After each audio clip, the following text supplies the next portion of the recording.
So the Juan Soto Sweepstakes is underway. The Yankees just met with Juan Soto yesterday, and the meeting went well. All meetings go well. I mean, come on, guys, it's not like we're gonna get reports that the meetings didn't go well, that a team is out of it.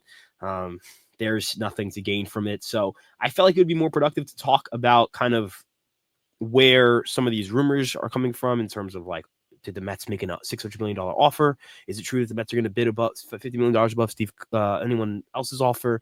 Where do the Yankees stand in this? Where are Soto's preferences? Like all that stuff that we've kind of heard a little bit about. I wanted to kind of talk through each of them and talk about, the validity of each, source and kind of the validity of each report in and of itself. So I think the big one was the $660 million offer. That's the one that I saw capturing the fear of a lot of Yankee fans, because 660 as a starting offer would be a large sum of money. It just would be. Unfortunately for if you're a Mets fan listening to this, that's not true. They did not make a $660 million offer. John Heyman reported today no formal offers are made. It was something that I kind of found shocking that it spread as fast as it did, because Red Sox reporters, when the Red Sox went with Soto, said it's not weird that the Red Sox didn't make an offer. These meetings were not about offers. These were just kind of like get-to-know-you meetings. No offers were made. The Mets have not made a $660 million offer. Maybe they're preparing to make a $660 million offer. That's on the table, but they did not make a $660 million offer for Juan Soto. As it pertains to the other Mets rumor that Michael Kay mentioned on his show, that the New York Mets and Steve Cohen apparently are going to bid $50 million above any offer. Now, let's talk about this from a source standpoint. Did any report shoot that down? No. No report has shot that down. But let's talk about this from a logic standpoint. From a, is this fantasy land? Is this real? Like let's talk about precedent, history, how teams usually operate. If a team was going to outbid every offer it saw by $50 million, it's just not usually how this goes. If you want to win a sweepstakes, by spending the least amount of money to do so, right? So whatever the minimum amount of money it is to win a sweepstakes, that's what a team is going to try to spend.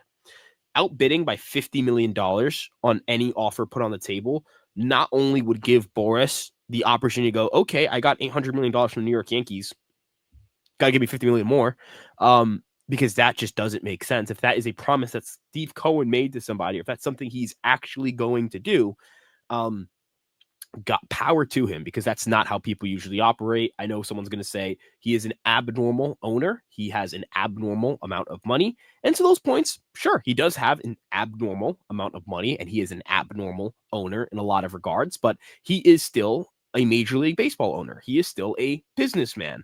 This is not someone who is new to negotiations. This is not a toddler with billions of dollars. This is one of the greatest businessmen in the world right now. He is not going to make bids that don't make sense. He's not going to outbid the Yankees by $50 million when $50 million shouldn't be what it takes for him to come to the New York Mets. Let's be honest.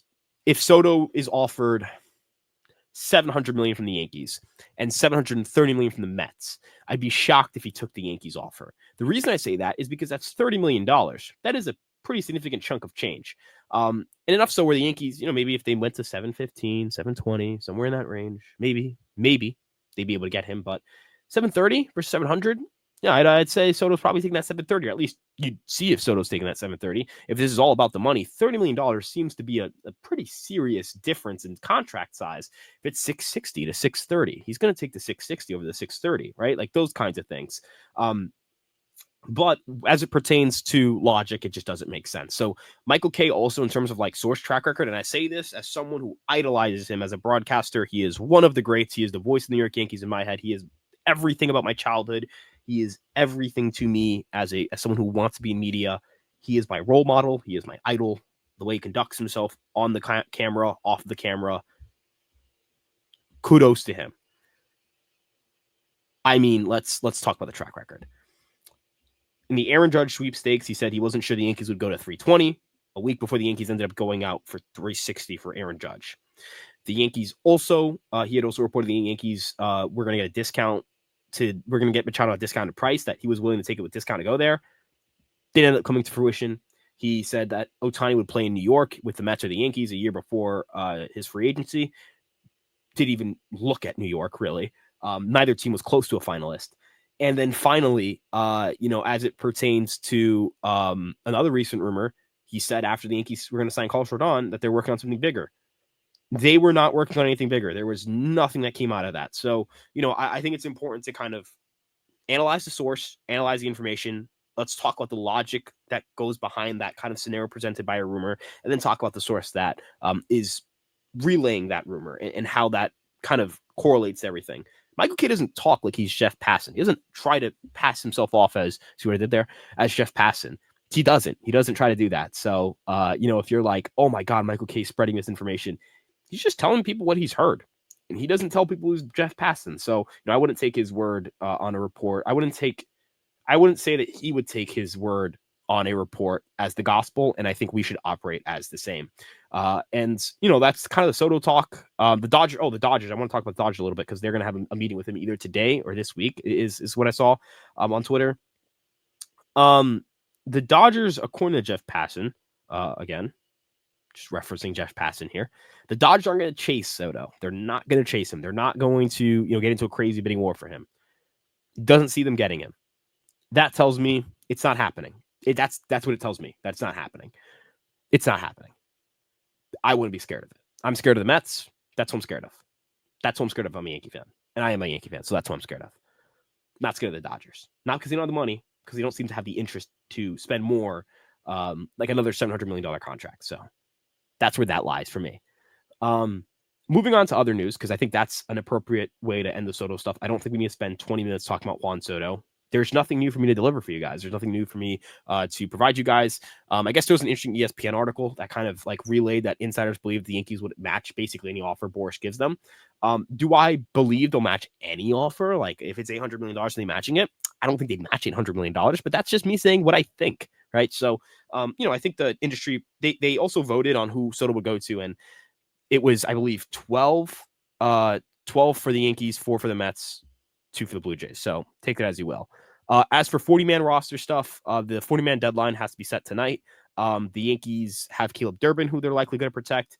He put up really strong numbers in the Arizona Fall League. He set the stolen base record with 29 steals. He had an 129 WRC plus in AAA. He hit for improved power this year across his games in AAA. He had 10 home runs in 82 games. That's a career high.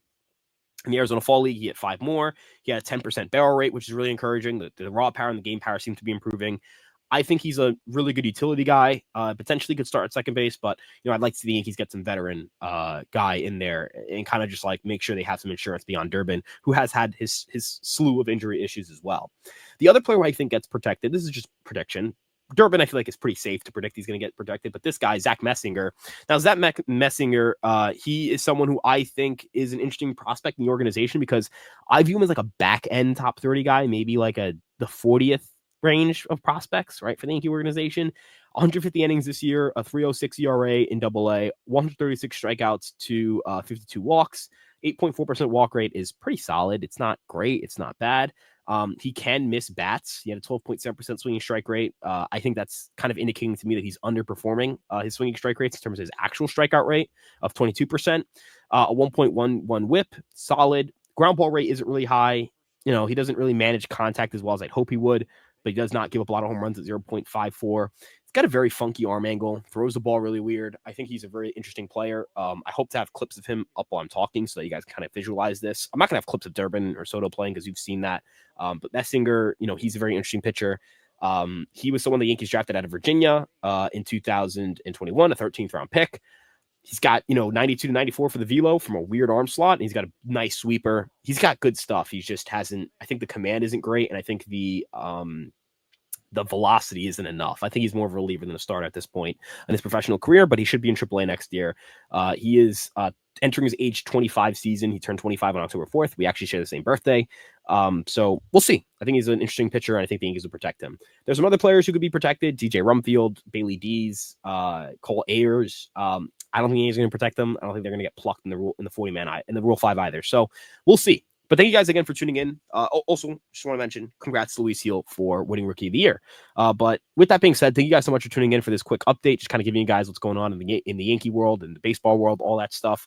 If you appreciate this kind of content, make sure you guys like, subscribe, turn the notification bell, and check out Fireside Yankees on all your favorite social media platforms. And you can check me out at Ryan Garcia ESM on Twitter. Love you guys so much. Thank you all for tuning in. Let's go Yankees. Peace out.